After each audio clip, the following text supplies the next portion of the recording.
সম্মানিত সুধী, আসসালামু আলাইকুম।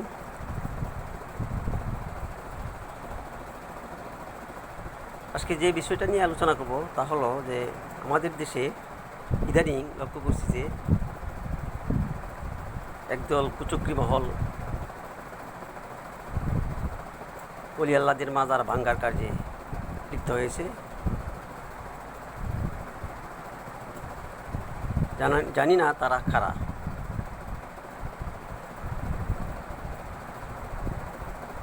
আমরা সকলেই জানি যে বর্তমানে একটি অন্তর্বর্তী সরকার দেশের দায়িত্ব নিয়েছে। তারা রাষ্ট্র সংস্কারে কাজ করে যাচ্ছে। এমন মুহূর্তে যখন জাতীয় ঐক্যের প্রয়োজন, তখন কোন সে কুচক্রী মহল আলেম ওলামা মাশায়েখদের ভিতরে বিভেদ অনৈক্য সৃষ্টির পায়তারা করছে। প্রিয় সুধী,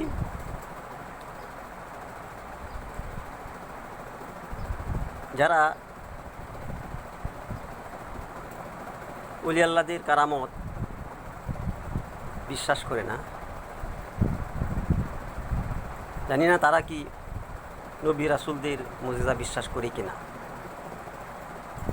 এবং নবী রাসূলদের মুজিজা বিশ্বাস না করলে ঈমান কতটুকু থাকে তা বলা খুবই কঠিন। কেননা মুজিজা হলো রাসূলদের রেসালতের অন্যতম দলিল, তেমনি অলি আল্লাদের কারামত হলো অলিত্বের দলিল। সম্মানিত সুধী, আমি শুধু বলবো আমাদের দেশে হাজার হাজার লক্ষ লক্ষ কোটি টাকা এখানে পাচার হয়েছে।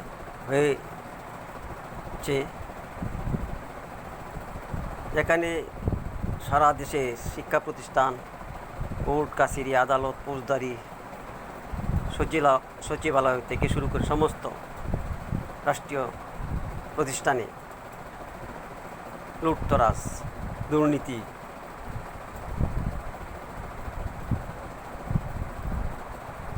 এবং চাঁদাবাজিতে ছেয়ে গেছে। ঠিক সেই মুহূর্তে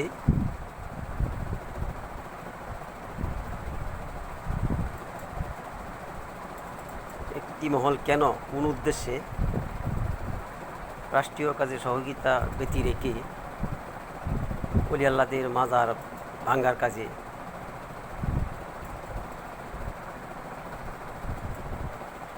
উৎসাহিত হচ্ছে তা বলা মুশকিল। এটা আমি বলতে চাই, আপনারা কি জানেন মাজার কাকে বলে?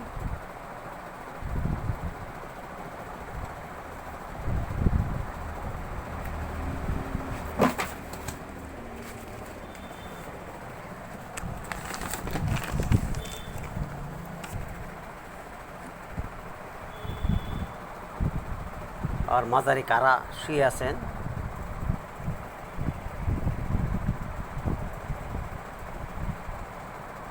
এ ব্যাপারে আমি বিখ্যাত একজন মুস্তাহিদ ইমাম জালালউদ্দিন সৈয়ুতির শরহে সুদূর কিতাব থেকে এবং তাফসীরে রুহুল বায়ান থেকে একটি হাদিস উদ্ধৃত করতে চাই। সেই হাদিসে বলা হয়েছে যে আউলিয়ায়ে লা ইয়ামুতু, অর্থাৎ আল্লাহর ওলিগণ কখনো মরে না। প্রিয় ভাইয়েরা, যারা আপনারা মাজার ভাঙ্গা উৎগ্রীব, মাজার উচ্ছেদে কাজ করেন, যারা বলে যে মাজার পূজা শিরকি বেদাতি কাজ চলে মাজারে,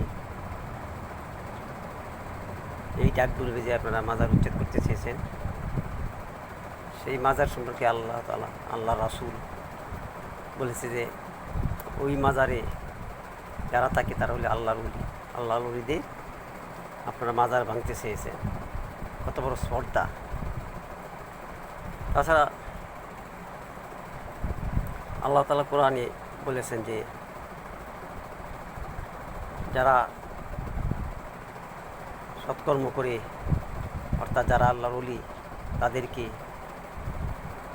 রওজাতুল জান্নাহ অর্থাৎ জান্নাতের বাগানে রাখা হবে। অর্থাৎ আল্লাহর ওলিগণ জান্নাতের বাগানে শুয়ে আছেন। আপনারা কি জান্নাতের বাগান ভেঙে ফেলে পুণ্যের কাজ করছেন না অপকর্ম করছেন ভেবে দেখুন। এ ব্যাপারে রাসূল সাল্লাল্লাহু আলাইহি ওয়াসাল্লামের একটা হাদিস এসেছে তিরমিজি শরীফে। রাসূল বলেছেন, আবু হুরায়রা এবং খুদরি রাদিয়াল্লাহু তাআলা বর্ণিত হাদিসটি, রাসূল সাল্লাল্লাহু আলাইহি ওয়াসাল্লাম বলেছেন যে কবরসমূহের দুইটি হাল, একটি হলো রওজাতুল জান্নাহ অর্থাৎ জান্নাতের বাগান, আরেকটা হলো কুফুরিন নার অর্থাৎ দুদকের জাহান্নামের অগ্নিকুণ্ড। তো আপনারা বলি আল্লাহদের মাজার ভেঙে আপনারা জান্নাতের বাগান ভেঙে ফেলছেন, ঘুরিয়ে দিচ্ছেন।